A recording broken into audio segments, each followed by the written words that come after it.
Hi friends, ಹೇಗಿದ್ದೀರಾ? ಇವತ್ತು ನಾನು ಹೇಳುವ ನಿಧಿಗಳ ಬಗ್ಗೆ ಖಂಡಿತ ನಿಮಗೆ ಊಹೆ ಮಾಡೋಕ್ಕೂ ಕೂಡ ಆಗಲ್ಲ. ಈ 9 ವಿವಿಧ ರೀತಿಯ ನಿಧಿಗಳು ದುಡ್ಡು, ಬಂಗಾರ, ವಜ್ರ, ವೈಡೂರ್ಯಗಳು ಅಂತ ನೀವು ಅಂದುಕೊಳ್ತಾ ಇರಬಹುದು. ಬಟ್ ಈ 9 ನಿಧಿಗಳಲ್ಲಿ ಕೇವಲ ಒಂದು ಮಾತ್ರ ಸಂಪತ್ತಿಗೆ ಸಂಬಂಧಪಟ್ಟ ನಿಧಿಯಾಗಿರುತ್ತೆ. ಉಳಿದ ಆ 8 ನಿಧಿಗಳು ಕೂಡ ತುಂಬಾ ಡಿಫ್ರೆಂಟ್ ಆಗಿರುತ್ತವೆ. ಕೆಲವು ನಿಧಿಗಳಿಂದ ಕೆಲವು ಕೋಟ್ಯಾಂತರ ಜನರು ಕೂಡ ಸತ್ತು ಹೋಗ್ತಾರೆ. ಭವಿಷ್ಯತ್ತಿನಲ್ಲಿ ಆ ನಿಧಿಗಳು ನಮಗೆ ಸಿಗಲಿವೆ. ಒಂದರ ನಂತರ ಒಂದು ನಿಧಿ ಸಿಗ್ತಾ ಇದ್ದಂತೆ ಪ್ರಪಂಚದ ಸ್ವರೂಪವೇ ಬದಲಾಗಿ ಬಿಡುತ್ತೆ. ನಾನು ಕೆಲವು ದಿನಗಳ ಹಿಂದೆ ಪುರಾಣಗಳನ್ನ ಕೇಳ್ತಾ ಇರುವಾಗ ಭವಿಷ್ಯತ್ ಪುರಾಣ ಮತ್ತು ಕಾಲಜ್ಞಾನಗಳಂತಹ ಪುಸ್ತಕಗಳಲ್ಲಿ ಭವಿಷ್ಯತ್ತಿನಲ್ಲಿ 6 ವಿವಿಧ ರೀತಿಯ ಧರ್ಮಗಳು ಎಲ್ಲವೂ ಕೂಡ ಭಾರತದಲ್ಲಿ ವಿಲೀನಗೊಳ್ಳುತ್ತವೆ ಎಂದು, ನಮ್ಮ ಭಾರತ ದೇಶ ಪ್ರಪಂಚವನ್ನೇ ಆಳುತ್ತೆ ಎಂದು ಬರೆದಿದೆ. ಬಟ್ ಇಲ್ಲಿ ನನಗೆ ಒಂದು ಸಂದೇಹ ಬರುತ್ತೆ. ನಮ್ಮ ಭಾರತ ದೇಶ ಇದಕ್ಕಿಂತ ಮೊದಲು ಎಷ್ಟೋ ಶ್ರೇಷ್ಠತೆಯನ್ನ ಹೊಂದಿತ್ತು, ಈಗಲೂ ಕೂಡ ಹೊಂದಿದೆ. ಆದ್ರೆ ಮನುಷ್ಯರು ಮಾತ್ರ ತುಂಬಾ ಬದಲಾಗಿದ್ದಾರೆ. ಪ್ರಸ್ತುತ ರಾಜಕೀಯದಲ್ಲಿ ಗೌರ್ಮೆಂಟ್ ಆರ್ಥಿಕ ವ್ಯವಸ್ಥೆಯನ್ನ ಮತ್ತು ಕ್ರೈಮ್ ರೇಟ್ ಅನ್ನ ದೃಷ್ಟಿಯಲ್ಲಿ ಇಟ್ಟುಕೊಂಡು ಹೇಗೆ ನಮ್ಮ ಭಾರತ ದೇಶ ಪ್ರಪಂಚವನ್ನ ಆಳುತ್ತೆ ಎಂಬ ಸಂದೇಹ ಬರುತ್ತೆ. ಆ ಸಮಯದಲ್ಲಿ ನಾನು ಫ್ಯೂಚರ್ ಪ್ರಿಡಿಕ್ಷನ್ಸ್ ಗೋಸ್ಕರ ಕೆಲವು ಪುಸ್ತಕಗಳನ್ನ ಮತ್ತು ಇಂಟರ್ನೆಟ್ ನಲ್ಲಿ ಸಿಕ್ಕ ಮಾಹಿತಿಯನ್ನ ಓದಿದೆ. ಆಗ ನನಗೆ ಒಂದು ಅದ್ಭುತ ಸಮಾಚಾರ ತಿಳಿಯುತ್ತೆ. ಅದೇನಂದ್ರೆ, ಪ್ರಪಂಚದ ರೂಪುರೇಖೆಗಳನ್ನೇ ಬದಲಾಯಿಸಬಲ್ಲ ಭಾರತ ದೇಶದ 9 ವಿವಿಧ ರೀತಿಯ ಗುಪ್ತ ನಿಧಿಗಳು ಎಂಬ ಟಾಪಿಕ್ ಒಂದು ಪುಸ್ತಕದಲ್ಲಿ ನನಗೆ ಕಾಣಿಸುತ್ತೆ. ನಿಧಿ ಅಂದ ತಕ್ಷಣ ಪ್ರತಿಯೊಬ್ಬರು ಕೂಡ ಬಂಗಾರ, ದುಡ್ಡು, ವಜ್ರ, ವೈಡೂರ್ಯ ಅಂತ ಅಂದುಕೊಳ್ತಾರೆ. ನಿಧಿ ಅಂದ್ರೆ ಇದಷ್ಟೇ ಅಲ್ಲ, ಅತ್ಯಂತ ಬೆಲೆ ಬಾಳುವ, ಯಾರಿಗೂ ಗೊತ್ತಿರದ ಹಾಗೆ ಅಡಗಿರುವ, ಅರ್ಹತೆ ಇರುವವನಿಗೆ ಮಾತ್ರವೇ ಸಿಗುವ ಹಾಗೆ ಬಚ್ಚಿಟ್ಟಿರುವ ಮತ್ತು ಭವಿಷ್ಯತ್ ಕಾಲದಲ್ಲಿ ಉಪಯೋಗವಾಗುವಂತದ್ದು ಏನೇ ಆಗಿರ್ಲಿ ಅದು ನಿಧಿಯೇ. ಬಟ್ ನಾನು ಇವತ್ತು ಈ ವಿಡಿಯೋದಲ್ಲಿ ಹೇಳುವ ಆ 9 ನಿಧಿಗಳು ಕೂಡ ತುಂಬಾ ಡಿಫ್ರೆಂಟ್ ಅಂಡ್ ಯೂನಿಕ್ ಆಗಿರುತ್ತವೆ. ಈ ವಿಡಿಯೋ ಖಂಡಿತ ನಿಮ್ಮನ್ನ ಆಶ್ಚರ್ಯಕ್ಕೆ ಒಳಪಡಿಸುತ್ತೆ. ಸೊ ಪ್ರಪಂಚ ಸ್ವರೂಪವನ್ನೇ ಬದಲಾಯಿಸಬಲ್ಲ ಭಾರತ ದೇಶದ ಆ 9 ಗುಪ್ತ ನಿಧಿಗಳ ಬಗ್ಗೆ ತಿಳಿದುಕೊಳ್ಳೋಣ ಬನ್ನಿ. ಅಂಡ್ ವಿಡಿಯೋ ಇಷ್ಟವಾದ್ರೆ ಗೊತ್ತಲ್ವಾ, ವಿಡಿಯೋಗೆ ಒಂದು ಲೈಕ್ ಕೊಟ್ಟು ನಮ್ಮ ಚಾನಲ್ ಅನ್ನ ಸಬ್ಸ್ಕ್ರೈಬ್ ಮಾಡ್ಕೊಂಡು ನಮ್ಮನ್ನ ಸಪೋರ್ಟ್ ಮಾಡೋದನ್ನ ಮಾತ್ರ ಮರಿಬೇಡಿ. ಸೊ ಲೇಟ್ ಮಾಡದೆ let's get into the video. Number 1, ಸಂಪತ್ತು. ಈ ನಿಧಿಯಲ್ಲಿ ಬಂಗಾರ, ವಜ್ರ, ವೈಡೂರ್ಯಗಳು, ಮುತ್ತು, ರತ್ನಗಳು ಸಿಗುತ್ತವೆ. ಈ ಸಂಪತ್ತಿನ ಬೆಲೆ ಎಷ್ಟಿರುತ್ತೆ ಗೊತ್ತಾ? ಪ್ರಸ್ತುತ ಪ್ರಪಂಚದಲ್ಲಿರುವ ಟೋಟಲ್ ಸಂಪತ್ತನ್ನ ಸೇರಿಸಿದ್ರೆ ಎಷ್ಟಿರುತ್ತೋ ಅದಕ್ಕೆ 5 ಪಟ್ಟು ಜಾಸ್ತಿ ಇರುತ್ತಂತೆ. ಕೇವಲ ಈ ಒಂದು ನಿಧಿಯಿಂದಲೇ ನಮ್ಮ ಭೂಮಿಯಂತಹ 5 ಗ್ರಹಗಳನ್ನ ಕೊಂಡ್ಕೊಳ್ಬಹುದು. ಅಷ್ಟೊಂದು ಸಂಪತ್ತು ಇದರಲ್ಲಿ ಇರುತ್ತೆ. ಯಾವಾಗ ಈ ನಿಧಿ ಸಿಗುತ್ತೋ ಆಗ ನಮ್ಮ ದೇಶವೇ ಆರ್ಥಿಕವಾಗಿ ಮೊದಲ ಸ್ಥಾನದಲ್ಲಿರುತ್ತೆ. ನಂಬರ್ 2, ಗ್ರಂಥಗಳು. ಒಂದು ಸಮಯದಲ್ಲಿ ನಮ್ಮ ಭಾರತ ದೇಶದಲ್ಲಿರುವಷ್ಟು ಜ್ಞಾನ ಮತ್ಯಾವ ದೇಶದಲ್ಲೂ ಕೂಡ ಇರಲಿಲ್ಲ. ಆ ಜ್ಞಾನವನ್ನೆಲ್ಲ ಗ್ರಂಥಗಳ ರೂಪದಲ್ಲಿ ಭದ್ರಪಡಿಸ್ತಾ ಇದ್ರು. ಆದ್ರೆ ಅಲೆಕ್ಸಾಂಡರ್ ನಮ್ಮ ದೇಶದ ಮೇಲೆ ದಾಳಿ ಮಾಡಿ ಆ ಗ್ರಂಥಗಳನ್ನೆಲ್ಲ ತನ್ನ ದೇಶಕ್ಕೆ ಒಯ್ದು ಬಿಡ್ತಾನೆ. ಆ ಗ್ರಂಥಗಳ ಮೂಲಕ, ಅವುಗಳಲ್ಲಿರುವ ವಿಜ್ಞಾನದ ಮೂಲಕ ತನ್ನ ದೇಶವನ್ನ ಪ್ರಪಂಚದಲ್ಲೇ ಅತ್ಯಂತ ಶ್ರೇಷ್ಠ ದೇಶವಾಗಿ ಮಾಡಬೇಕು ಅಂತ ಅಂದುಕೊಳ್ತಾನೆ. ಆದ್ರೆ ನಂತರ ಈ ಗ್ರಂಥಗಳೆಲ್ಲವೂ ಕೂಡ ಕ್ಲಿಯೋಪಾತ್ರ ಲೈಬ್ರರಿಯಲ್ಲಿದ್ದಾಗ ಜೂಲಿಯಸ್ ಸೀಸರ್ ಆ ಲೈಬ್ರರಿಯನ್ನೆಲ್ಲ ಸುಟ್ಟು ಹಾಕಿ ಬಿಡ್ತಾನೆ. ಒಂದು ಸಲ ಯೋಚನೆ ಮಾಡಿ, ನಮ್ಮ ದೇಶದಲ್ಲಿರುವ ದುಡ್ಡು ಬಂಗಾರಕ್ಕಿಂತ ಶ್ರೇಷ್ಠವಾದದ್ದು ಎಂದು ಭಾವಿಸಿ ತನ್ನ ದೇಶಕ್ಕೆ ಈ ಗ್ರಂಥಗಳನ್ನ ತಗೊಂಡು ಹೋಗಿದ್ದಾನೆ ಅಂದ್ರೆ ಆ ಗ್ರಂಥಗಳಲ್ಲಿ ಎಷ್ಟು ಜ್ಞಾನವಿರಬಹುದು. ಆ ಗ್ರಂಥಗಳಿಗಿಂತ ಎಷ್ಟೋ ಬೆಲೆ ಬಾಳುವ ಅಪೂರ್ವ ಗ್ರಂಥಗಳು ನಮಗೆ ಗುಪ್ತ ನಿಧಿಗಳಲ್ಲಿ ಸಿಗಲಿವೆ. ಅವುಗಳಲ್ಲಿ ಇರುವಷ್ಟು ಜ್ಞಾನ ಬೇರೆಲ್ಲೂ ಇರಲ್ಲ. ಎಲ್ಲಾ ಟೆಕ್ನಾಲಜಿಗಳು, ಸೈನ್ಸ್, ಸ್ಕಿಲ್ ಸೆಟ್ಸ್ ಪ್ರತಿಯೊಂದು ಕೂಡ ಗ್ರಂಥಗಳಲ್ಲಿ ಇರುತ್ತವೆ. ಈವನ್ ನಮ್ಮ ಸೃಷ್ಟಿಯ ರಹಸ್ಯವೂ ಕೂಡ ಆ ಗ್ರಂಥಗಳಿಂದ ನಮಗೆ ತಿಳಿದು ಬರುತ್ತೆ. ಈ ಗ್ರಂಥ ಸಿಕ್ಕ ನಂತರ ಜ್ಞಾನದಲ್ಲಿ ನಮ್ಮ ಭಾರತ ದೇಶ ಯಾವಾಗ್ಲೂ ಮುಂದೆ ಇರುತ್ತೆ. ಊಹೆಗೂ ನಿಲುಕದಂತಹ ಸ್ಥಾನಕ್ಕೆ ನಮ್ಮ ಭಾರತ ದೇಶ ಬೆಳೆದು ಬಿಡುತ್ತೆ.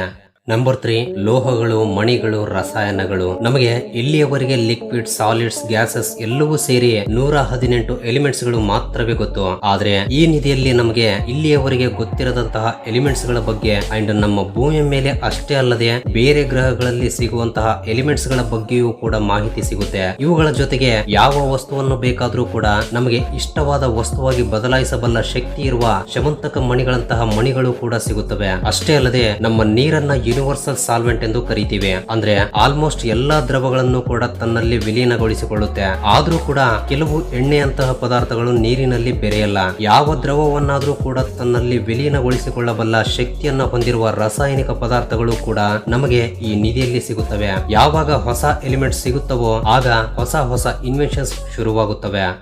ನಂಬರ್ 4 ಮಂತ್ರ ತಂತ್ರ ಯಂತ್ರ. ಬಹಳಷ್ಟು ಜನ ಈ ಮೂರು ಕೂಡ ಒಂದೇ ಅಂತ ಅಂದುಕೊಳ್ತಿರ್ತಾರೆ, ಆದ್ರೆ ಈ ಮೂರು ಬೇರೆ ಬೇರೆಯಾಗಿರುತ್ತವೆ. ಉದಾಹರಣೆಗೆ ಮಂತ್ರ ಎಂಬುದು ಒಂದು ಫಾರ್ಮುಲಾ ಇದ್ದಂತೆ, ಅಂದ್ರೆ ಒಂದು ಕೋಡ್ ರೀತಿಯಲ್ಲಿರುವ ಭಾಷೆ. ಆ ಭಾಷೆಯಿಂದ ನಾವು ಮಾಡುವ ಎಕ್ಸ್ಪೆರಿಮೆಂಟ್ಸ್ ಗಳನ್ನ ತಂತ್ರ ಎಂದು ಕರಿತೀವಿ. ಒಂದು ಮಂತ್ರವನ್ನ ಉಪಯೋಗಿಸಿ ಪ್ರೊಡ್ಯೂಸ್ ಮಾಡಿರುವ ಎನರ್ಜಿಯನ್ನೇ ತಂತ್ರ ಎಂದು ಕರೆಯಲಾಗುತ್ತೆ. ಆ ಎನರ್ಜಿಯನ್ನ ಹಿಡ್ಕೊಂಡು ನಾವು ಅದನ್ನ ಒಂದು ಜಾಗದಲ್ಲಿ ಪ್ರಿಸರ್ವ್ ಮಾಡಿದ್ರೆ ಆ ರೀತಿ ಪ್ರಿಸರ್ವ್ ಮಾಡಿಕೊಳ್ಳುವ ವಸ್ತುವನ್ನ ಯಂತ್ರ ಎಂದು ಕರಿತೀವಿ. ಇಂತಹ ಮಂತ್ರ ತಂತ್ರ ಯಂತ್ರಗಳು ನಮಗೆ ಈ ನಿಧಿಯಲ್ಲಿ ಸಿಗಲಿವೆ.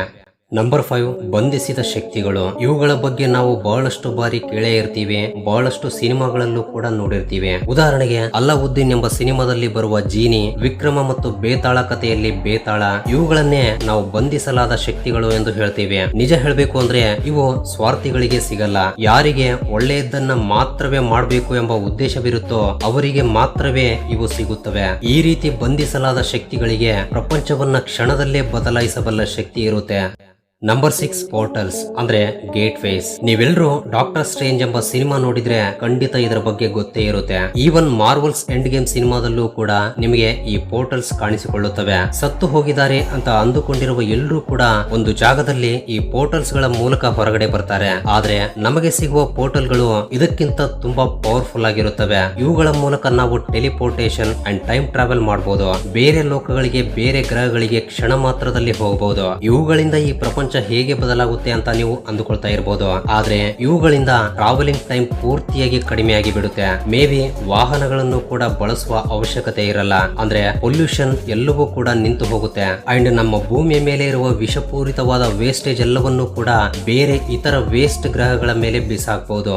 ನಂಬರ್ 7 ಔಷಧಗಳು. ಇದು ತುಂಬಾ ಇಂಪಾರ್ಟೆಂಟ್. ಇದು ಸಿಕ್ಕರೆ ಈ ಭೂಮಿಯನ್ನೆಲ್ಲ ನಮ್ಮ ಭಾರತ ದೇಶ ಮಾತ್ರವೇ ಆಳೋಕೆ ಶುರು ಮಾಡುತ್ತೆ. ನಾನು ಇದಕ್ಕೂ ಮುಂಚೆ ಅಯ್ಯಪ್ಪ ಸ್ವಾಮಿ ಅವರ ಚರಿತ್ರೆಯ ಬಗ್ಗೆ ಹೇಳ್ತಾ ಇರುವಾಗ ಕ್ಷೀರಸಾಗರ ಮಂಥನದ ಬಗ್ಗೆ ಹೇಳಿದ್ದೆ. ಕ್ಷೀರಸಾಗರ ಮಂಥನ ನಡೀತಾ ಇರುವಾಗ ಅಮೃತಕ್ಕಿಂತ ಮೊದಲು ಧನವಂತ ಎಂಬ ವ್ಯಕ್ತಿ ಒಂದು ಕಳಸವನ್ನ ತಗೊಂಡ್ ಬರ್ತಾನೆ. ಅದನ್ನು ಕೂಡ ಅಮೃತ ಎಂದೇ ಕರೀತಾ ಇದ್ರು. ಆ ಅಮೃತವೇ ಔಷಧ.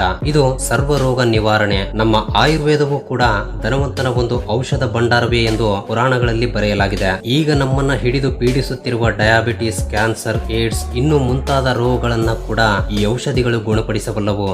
ನಂಬರ್ 8 ಹೊಸ ಶಕ್ತಿಗಳು. ಇಲ್ಲಿಯವರೆಗೆ ನಮಗೆ ಎಲೆಕ್ಟ್ರಿಸಿಟಿ, ನ್ಯೂಕ್ಲಿಯರ್ ಎನರ್ಜಿ ಈ ರೀತಿ ಕೇವಲ 4 ರೀತಿಯ ಎನರ್ಜಿಗಳು ಮಾತ್ರವೇ ಗೊತ್ತು.